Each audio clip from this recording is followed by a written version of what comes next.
في زمن تصنع فيه كرة القدم أساطيرها وتكتب فيه الأقدار قصصا تلهب القلوب، كادت قنبلة مدوية أن تنفجر في سماء الكرة المغربية، صفقة كانت ستهز الملاعب وتعيد نجما من أكبر نجوم العرب إلى عرين وداد الأمة. إنها حكاية عبد الرزاق حمد الله مع نادي الوداد الرياضي، حكاية مليئة بالأمل وبالعقبات وبالنهاية التي لم تكتمل. في هذا التقرير الخاص سنغوص معا في التفاصيل الدقيقة لما جرى، كيف بدأت الفكرة، من منع الصفقة ولماذا، وما هو مصير وداد الأمة في مونديال الأندية. بعد كل هذه الأحداث اربطوا الأحزمة وعيشوا معنا القصة الكاملة.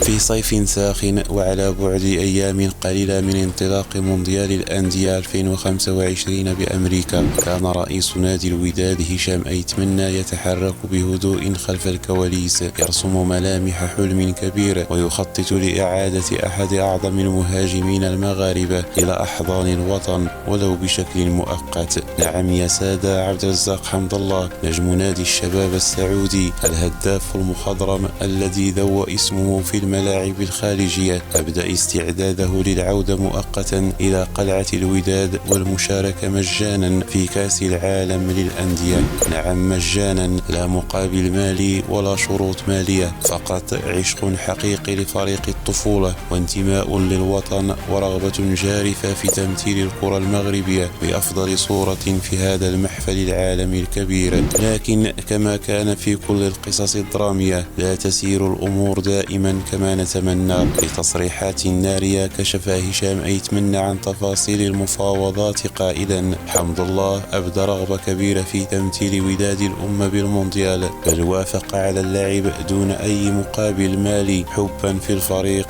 ودعما للكرة المغربية. لكن هنا ظهر الطرف الرافض في المعادلة، نادي الشباب السعودي لم يمنح الضوء الأخضر للاعب وأغلق الأبواب في وجه الصفقة رغم علمهم بحماس اللاعب ورغبته الجامحة في تمثيل بلاده. كان الرفض السعودي صارما، فانكسر حلم العودة المؤقتة قبل أن يولد. ورغم سقوط الصفقة لم ينس حمد الله عشقه لوداد الأمة، فقرر مرافقة بعثة الفريق المغربي في الولايات المتحدة، ليس لاعبا هذه المرة بل كمشجع من قلب المدرجات يساند أبناء وطنه من الخارج بعدما حرم من الظهور في المستطيل الأخضر. في المقابل تحركت إدارة الوداد سريعا لسد الثغرة الهجومية، ونجحت في ضم السوري المخضرم عمر السومة بعد نهاية عقده مع نادي العروبة السعودي لينضم إلى كتيبة الأسماء الجديدة التي حملت معها آمالا كبيرة في بطولة الأحلام. بعثة وداد الأمة حطت الرحال في واشنطن الأمريكية وسط استقبال أسطوري من الجالية المغربية التي غمرت اللاعبين بحفاوة وحماس، كأنها تعويض عن كل خيبة وكأنها رسالة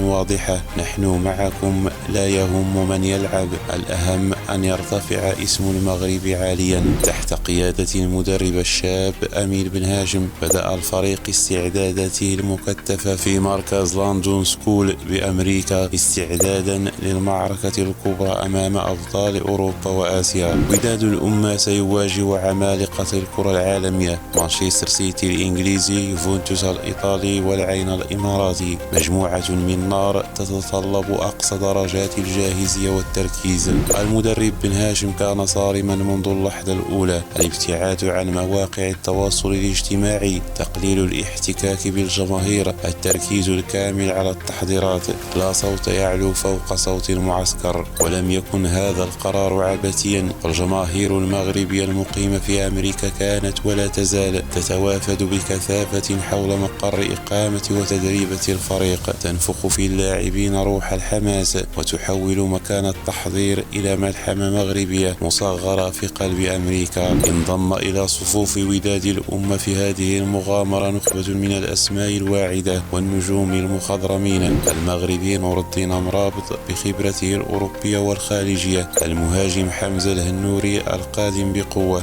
البوركينابي عازيزكي، والهولندي بارت ميرز صاحب التجربة اللعيبة الأوروبية الثرية. وفي انتظار اكتمال الصفوف بوصول عمر السومة، تتعاظم الآمال بأن تكون هذه المجموعة قادرة على تشريف الكرة المغربية ورفع راية وداد الأمة في هذا العرس العالمي. وهكذا رغم أن حلم مشاركة عبد الرزاق حمد الله بقي معلقا في مهب الريح، ورغم أن الرياح جاءت بما لا تشتهي سفن العشاق، إلا أن قطار وداد الأمة ماض في طريقه نحو البطولة. ففي عالم كرة القدم لا مجال للوقوف عند العقبات، بل هي مجرد فصول من الرواية الكبرى. الجماهير خلف الفريق، واللاعبون أمام مسؤولية تاريخية، والأنظار معلقة على هذا المشهد المغربي في قلب أمريكا. هل سيكون وداد الأمة على الموعد أمام كبار أوروبا وآسيا؟ وهل نشهد ملحمة مغربية جديدة تخلد في ذاكرة كرة القدم العالمية؟ الأيام القليلة المقبلة وحدها من ستكتب الفصل الأخير. إذا أعجبك هذا التقرير لا تنسى الاشتراك في القناة وتفعيل زر الجرس لمواكبة تغطيتنا الحصرية لمشاركات وداد الأمة في كأس العالم للأندية 2025. وكونوا على الموعد مع كل جديد، لأن القادم أعظم.